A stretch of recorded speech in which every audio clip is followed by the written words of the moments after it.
రోజు మనం బైబిల్ గురించి కొన్ని విషయాలు తెలుసుకుందాం.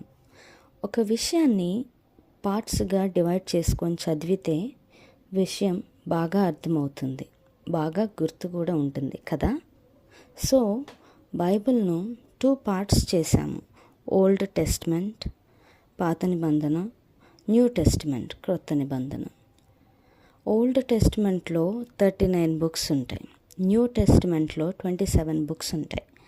మళ్ళీ పాత నిబంధనను 5 డివిజన్స్ చేద్దాం. ఎలాగంటే 5 + 12 + 5 + 5 + 12 దట్ ఈజ్ ఈక్వల్ టు 39. అంటే మొత్తం 39 పుస్తకాలను 5 డివిజన్స్గా చేశాం.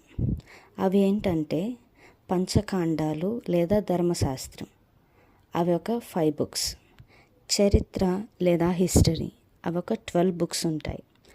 జ్ఞాన సాహిత్యం లేదా విజ్డమ్ లిటరేచర్ 5 బుక్స్ ఉంటాయి.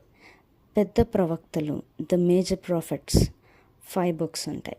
చిన్న ప్రవక్తలు ద మైనర్ ప్రాఫిట్స్, ఇవి 12 బుక్స్ ఉంటాయి. సో ఇలా కోడ్ లాగా గుర్తుపెట్టుకోండి. 5-12 5-5-12 ఒక రైమ్ లాగా పాడుకుంటే ఇంకా బాగా గుర్తుంటుంది. ఓకే, మరొక వీడియోలో మరిన్ని విషయాలు మనం నేర్చుకుందాం.